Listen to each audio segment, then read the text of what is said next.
Good morning, students. Uh, in our previous session, we have completed the unit number 3.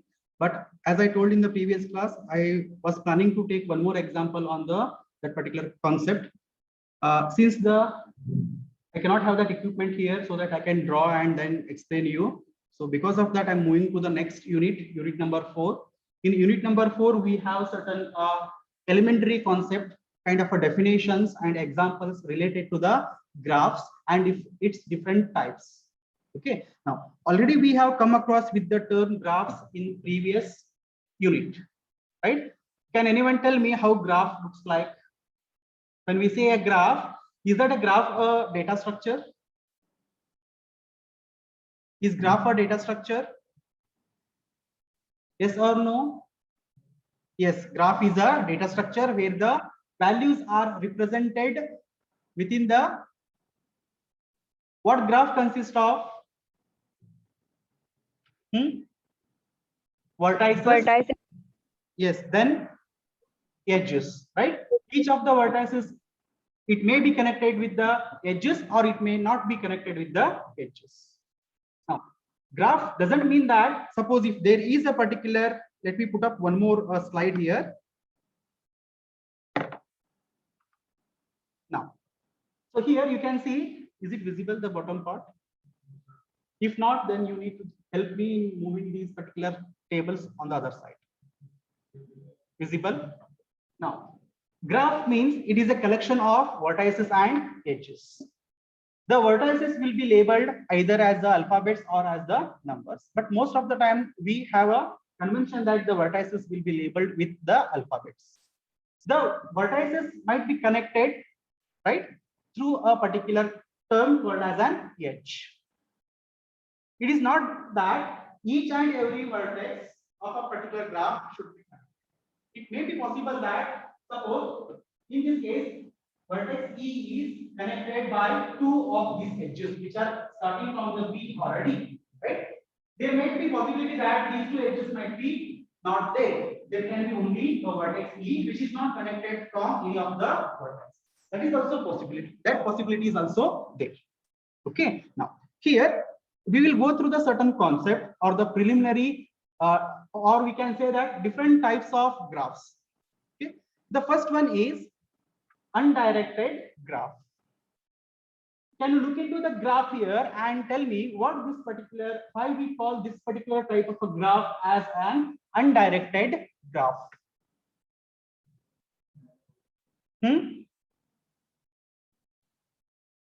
Louder. Is it a graph? Yes. Now I call it as undirected graph. Why undirected graph? There is no direction. There is no direction means where? Where are you trying to find that direction? The edges.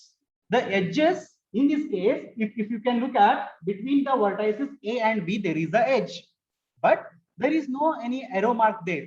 Whether it is saying that okay, from A to B is connected or B to A is connected. There is no direction involved in the edge.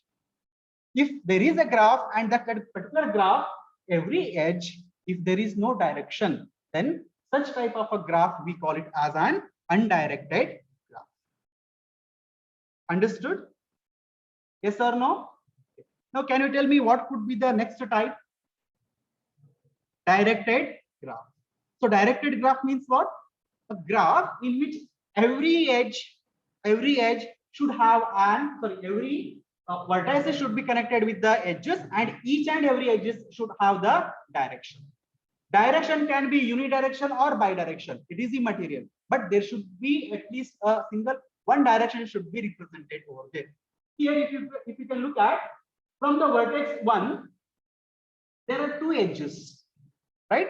From vertex 1, there are two edges, one towards the vertex 2 and other towards the vertex 3, right? That means from vertex 1, I can move towards the vertex 2, but from vertex 2 directly, I cannot move towards the vertex 1. That is the concept of the directed graph. Directed graph, the edges will involve a particular direction. that direction indicates that the travel from one particular, that is source vertex to the destination vertex. If you can look at the vertices 3 and 4, right? Is it a unidirection or a bidirection? Bidirection. From vertex 3, we can move towards the vertex 4, and from vertex 4 also we can move towards the vertex, right? Then the next one. The next is the degree of a particular vertex. So degree can be calculated for the vertices. Degree can be calculated for an entire graph. Okay. First, let us try to understand what a degree means. Degree is nothing but the number of edges, right, which are incident or which are originating from a particular vertex. Now, we can say originating or we can say which are terminating, both, in case of if the graph is directed. If it is undirected, then definitely there will not be any edges. We can just consider how many edges are connected to a particular vertex. Those numbers we call it to be a degree of a vertex. In this previous example, okay, let me take this one. What is the degree of vertex A? That is 3, because there are 3 edges at vertex A. What about C? 2. The degree of the vertex C is 2 because there are 2 edges for that particular. Now, in case of the directed, we come across with another term related to the degrees. Okay. Now, another concept of a degree here, degree can, as I said, degree can be calculated for an entire graph as well. Now, degree for the entire graph is nothing but the largest degree of a vertex. Means in a graph there might be multiple vertices, definitely, right? Each of the vertices might be having different degrees. Each of the vertices might be having different degrees. Say if one particular vertex has a 1 as a degree, other vertex might have 2, other vertex might have a 3, right? So the largest degree of a particular vertex in a graph, that we call it as a degree of a graph. Okay, we'll look into the example later. Let us go with the next definition, that is in degree. Now here, in degree means this particular concept is related with directed or undirected graphs. Directed graphs. It says in degree. In degree means what we can think of?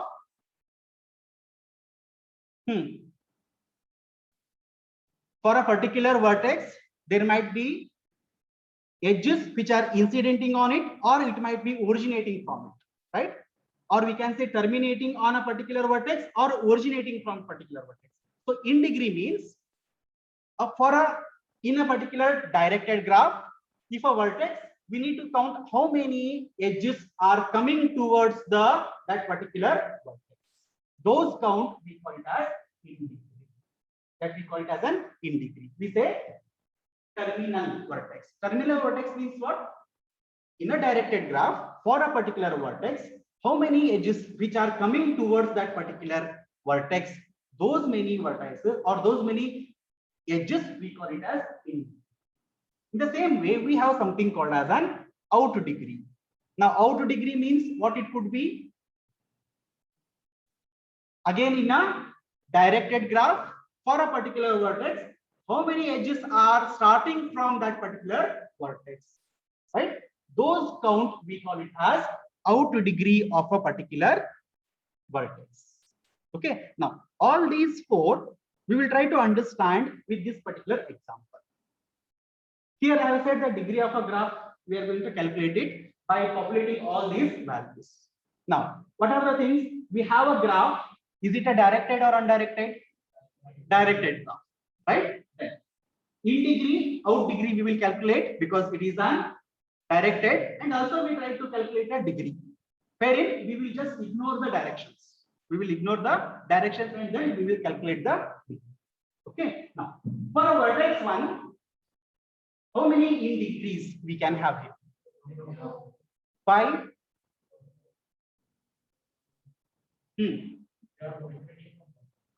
There is no edge which is terminating towards A.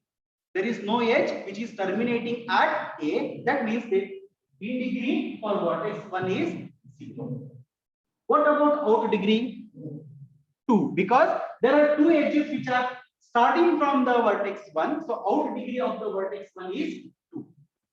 Then can you tell me what is the total degree? That is, if you just ignore the arrows, right, or the direction, what is the total degree of that particular vertex?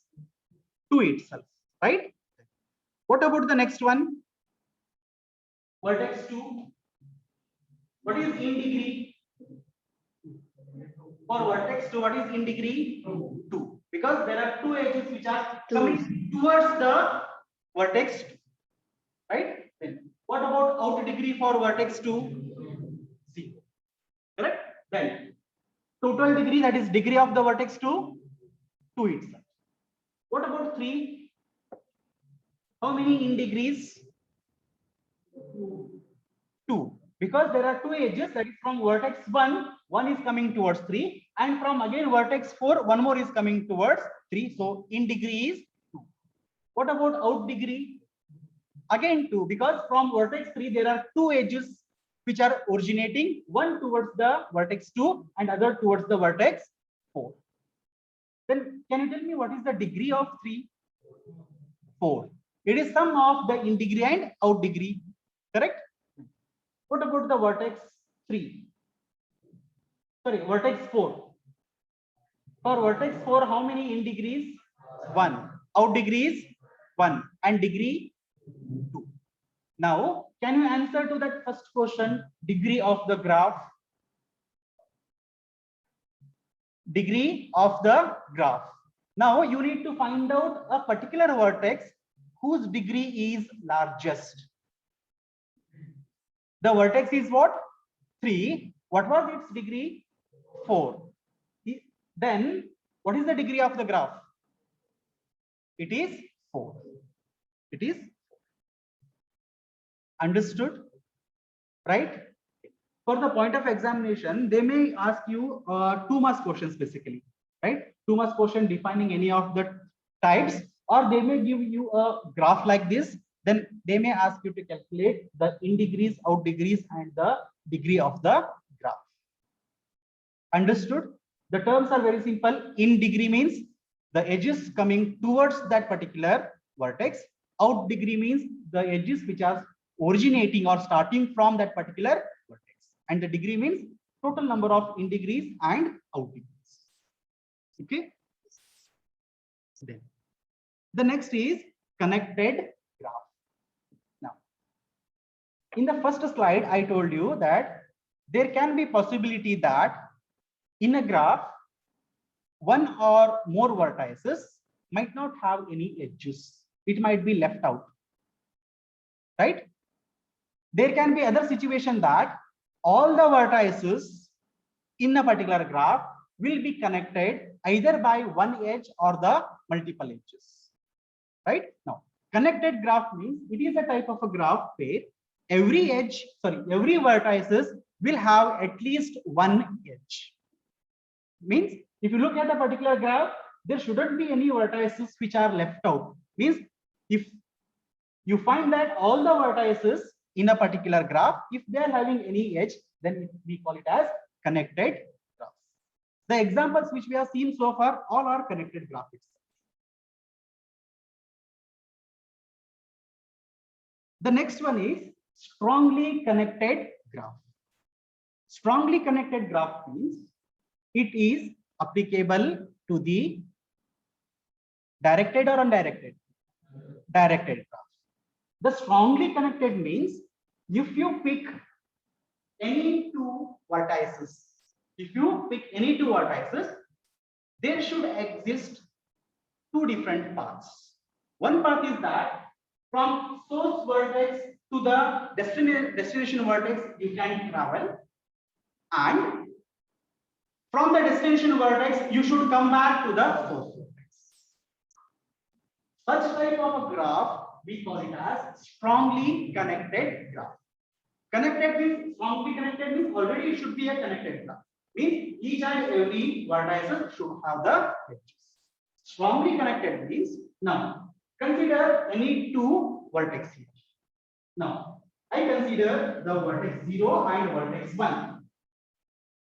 I can say this particular graph is a strongly connected if I can find the path, right? From 0 to 1, can I reach? Yes or no? Yes. At the same time, from 1 to 0, can I reach?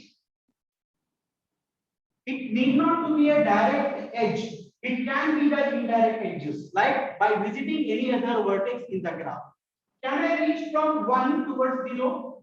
Yes. From 1 I can go to 2, from 2 I can go to 3, and from 3 I can come back to 3. Right? This principle should be applicable for any of two or any pair of vertices in a graph. That is connected graph. Then we can call such type of a graph as strongly connected graph. Right? Can you tell me can you take any other pair and try to identify the paths?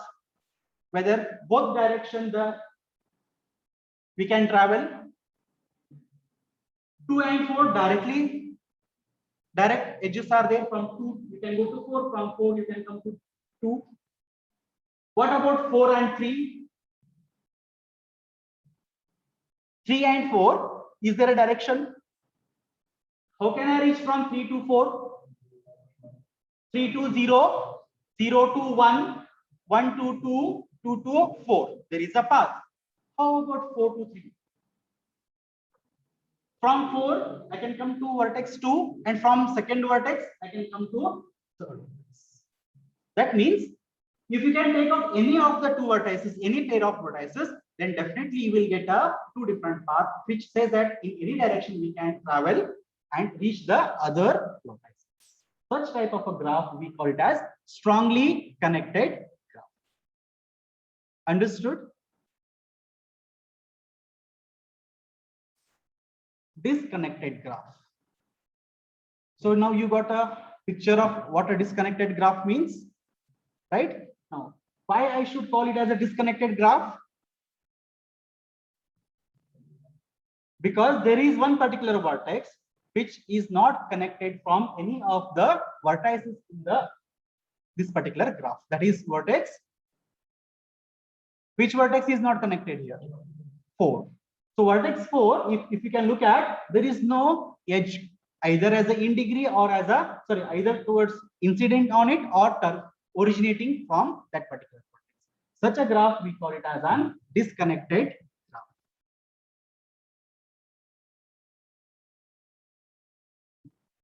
The next one, weighted graph. So what weighted graph means? By looking at this diagram, can you tell me what weighted graph means?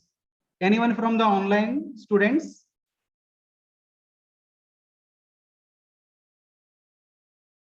Can anyone tell me what is this weighted graph? The graph which has the graph which has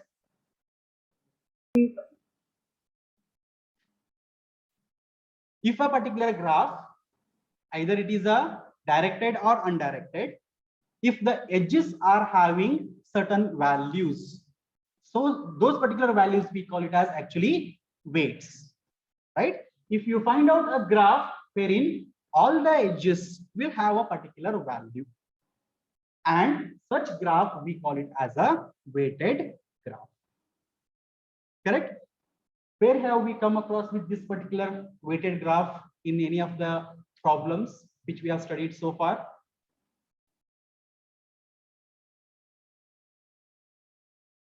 Students, can you tell me, online students, where we have come across with weighted graphs?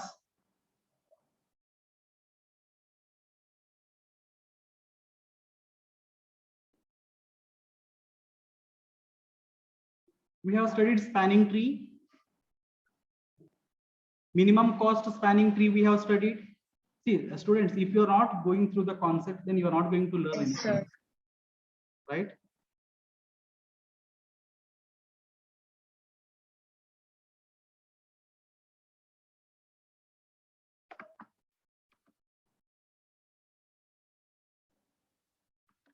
The next is loop edge. Now, Look at the diagram and tell me what we mean by loop edge here. This is self-explanatory. Can you see the graph here? Yes? Now, loop Yes, edge. What it could be? Because it connected with itself only. Which is connected with itself? Vertex A. Sir, A. A. Then look at the vertex A. There is an edge. That edge connects itself. Means source vertex and destination vertex for a particular edge, if it is same, then such an edge we call it as a loop edge. We call it as an loop edge. Loop edge might be having a certain cost also, that is weight also. That is also possible. We will look into certain examples because in unit number 4 we are going to learn most of the things through the graphs itself. There we require these different concepts. Okay.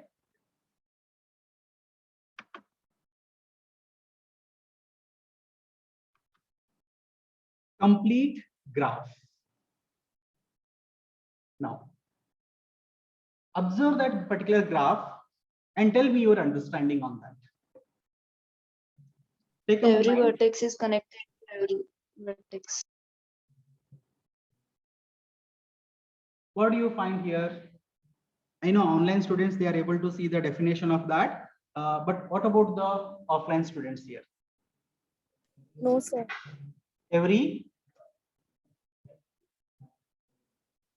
In a Each particular vertex is graph, connected. yes, every vertex is connected to all other vertices or remaining vertices in the graph. If it happens so, then we call such a graph as complete graph. Now, here you can take any of the vertex. Consider the vertex D. Vertex D is connected with vertex C, vertex A, and vertex B. Right? All the other vertices are connected from that particular vertex. And if all the vertices exhibit the same behavior, then only we can call such a graph as a complete graph. Suppose from C to B, if there is no edge, from vertex C towards B, if there is no edge, then we cannot call this graph as a complete graph.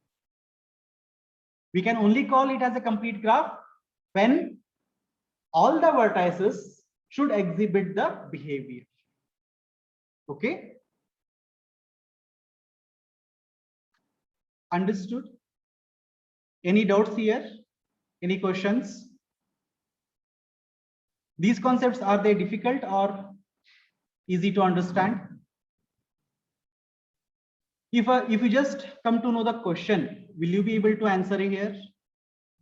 Right? You just need to read the questions carefully or understand what term is used or what type of a graph is being used there, and according to that you can try to answer. Okay. The next concept we're going to learn is representation of a graph. Now, we know that graph is a data structure. It can be used to represent a varieties of stuffs. Where and all we can use graphs? Can you tell me the applications of the graphs?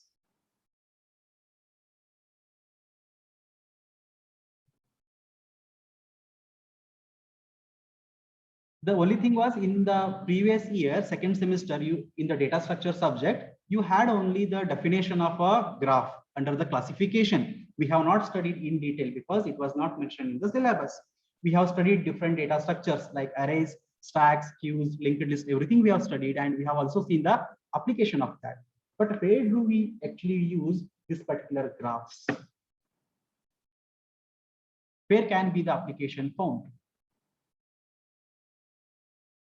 If you have gone through the previous, if you have attended the previous session, then probably you would have answered now. Single source shortest path. Have we studied? Have you looked into that particular concept video? No. Yes, sir. Anyone from the online students? Yes, sir. Yes. Now, can you tell me where this particular graphs can be used? Or you can take the example of the same one, that is single source shortest path. Where can we find the application of that?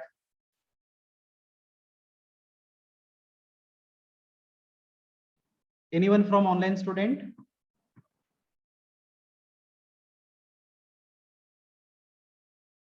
Manisha, Varda?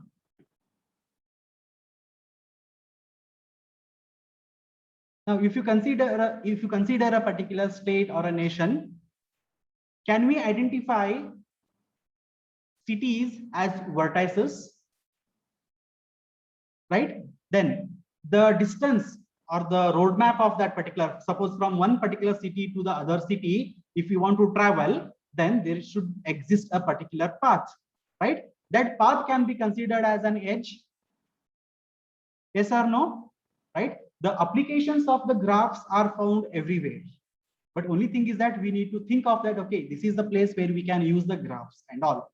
The best example was, which we studied in the previous session, that was single source shortest path. The vertices can be considered as the cities, and the edges between those particular vertices can be the distances of those particular cities. Then from one particular city, if you want to move to or navigate or travel to the other city, we need to identify what is the shortest path so that we can reach that city in a quick time. The distance can be covered in a minimum time or a minimum distance, right? So there the concept of a graph comes in. Now, in a programming language, then how can we represent the graph? Pictorially or logically, we can understand, okay, these places we can identify, or we can have the applications of a graph utilized over there. But how actually we need to represent these graphs, right? So the answer is these two. The first one is adjacency matrix and the second one is adjacency list. Means we can make use of the matrices or we can make use of the list to represent a graph. Now, when I say matrix, what strikes to your mind with respect to the computer programming languages concept? Matrix. How do we represent matrix? Rows and columns. Rows But with and respect to columns. the programming language, two-dimensional arrays, isn't it? Means graphs can also be represented using the two-dimensional arrays. If we do so, then such representation we call it as an adjacency matrix. Okay, the second type or the second representation can be in the form of list. List means basically a linked list, right? Through the linked list also we can represent a particular graph. The main difference is that when I say matrix, it is a array. Array means it is a static. Means we should know the how many rows and how many columns exist. Then only we can go with the matrix format, that is array format. Or else, if we don't know and we want to determine those particular values, right, through the or during the runtime of the program, then we should go with the linked list representation. Here we have only the elementary, the basic concept of how the adjacency matrix is used to represent a graph and how a adjacency list is used to represent a graph. Only the definition part or just the pictorial format we are going to look upon. The first one, that is adjacency matrix. Okay. Now let me put up the next here. What do you find here in this particular slide?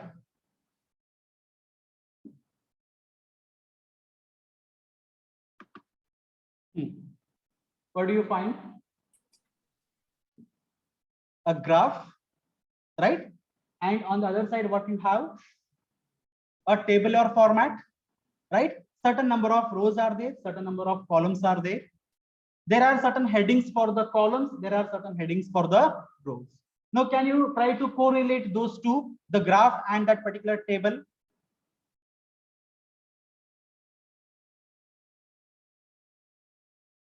The number of vertices in the graph, here it is 5. That means the table or the matrix should be of the order of 5 cross 5 only.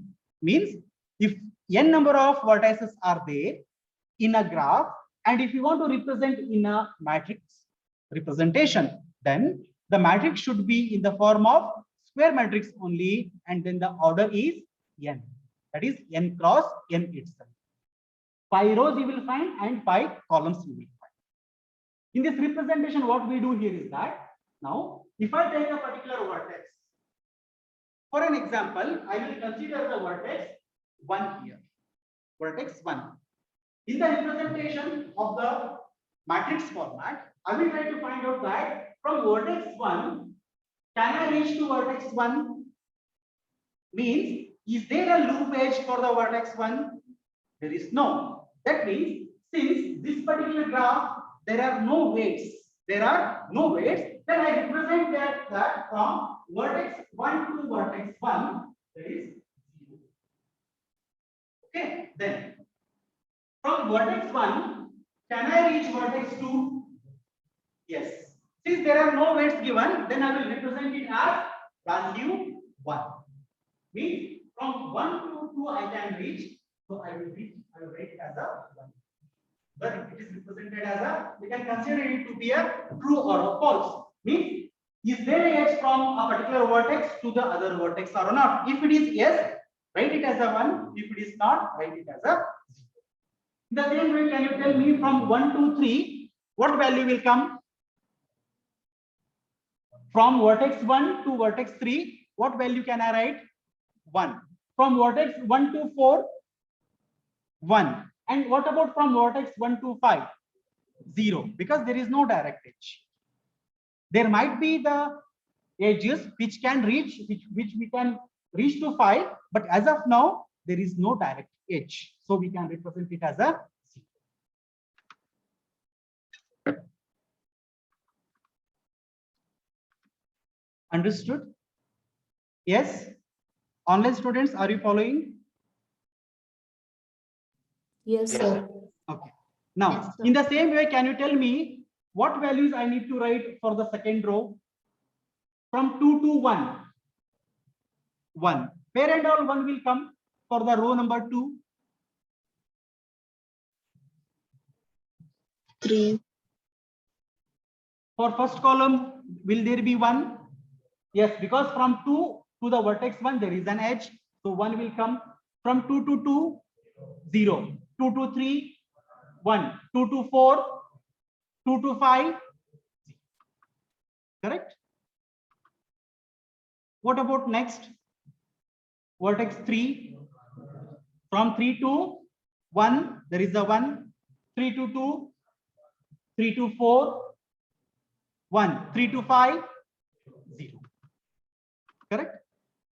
If we make use of such a concept to represent a particular graph, right, then that representation we call it as an adjacency matrix, where the matrix format is used, wherein in case the edges are non-weighted, means if there are no weights or values assigned to the edges, then if there is a edge found between any two vertex, then we represent as the value 1.